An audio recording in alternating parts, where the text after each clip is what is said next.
Welcome everyone, Josh here with Get Bricked, and today we're checking out day 17 from the Avengers Advent Calendar. So let's just jump into it and take a look at what today has in store for us. Oh, and of course this door is getting stuck. Sometimes I like to be a little stubborn. All right, let's take a closer look. It looks like we get to build something fun today. So I think as we start building this one, you guys will recognize what it is. So let's just jump into it.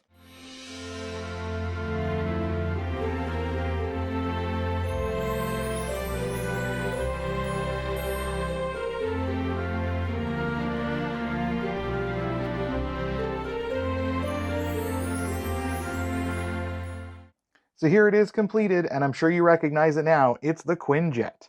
I love the look of this one, and a lot of moving parts on this one, surprisingly. We've got the front that can actually bend down, give it a bit more of an angle. We've got the engines at the back you can angle a little bit as well. And then, of course, we've got the wings or the flaps that you can kind of angle up and down. So let's just move it in so we can take a closer look at this one. So moving it in, we can take a look at the Quinjet in all of its glory. And of course, right away we'll notice it's done up in a very similar color scheme to what we saw from the helicarrier in the previous build we had earlier this month, where it's done up with largely the dark blue, as well as dark gray and light gray. Of course, the standout is the 1x1 translucent orange cheese slope for the cockpit. Now, I do like the look of the Quinjet done up in a smaller scale like this. Sometimes it is hard to translate some of the features to a smaller scale since you're dealing with limited pieces. Some things don't quite fit the way you want them to, or they're not quite in the position you want them in. But the look of this one's not too bad overall. I think my one thing I would point to that could be improved is I wish they just would have included another of the 1x2 jumper plates, the dark blue one there that we have on the back. Just another one of those to kind of slot in underneath the front of it would have been a way to kind of fill in the middle of the jet itself and kind of make it look better as a whole. The only other downside I would point to is where the engines are mounted. Of course, the way they had to mount them, it's kind of lifting them up and maybe making them too far back.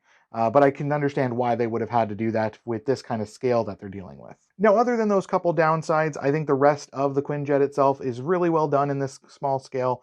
And I mean, I like the look of it, especially with the dark blue. Not much in the way of holiday theming on this one.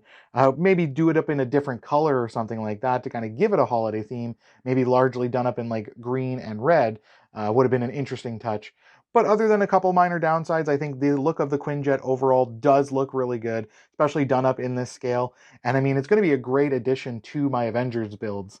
So let me know your thoughts on the Quinjet in the comments below. I think it's a great addition to the Advent Calendar, but let me know your thoughts on if you would have liked to see something different, or would you like to see some changes made up to the Quinjet? But leave that below and make sure you guys like and subscribe and get that bell on, because then you can stay up to date whenever we release our next video. And next up, we've got day 18 from the Avengers Advent Calendar. Now, before you board the Quinjet, just be sure to tell everyone that you just got bricked.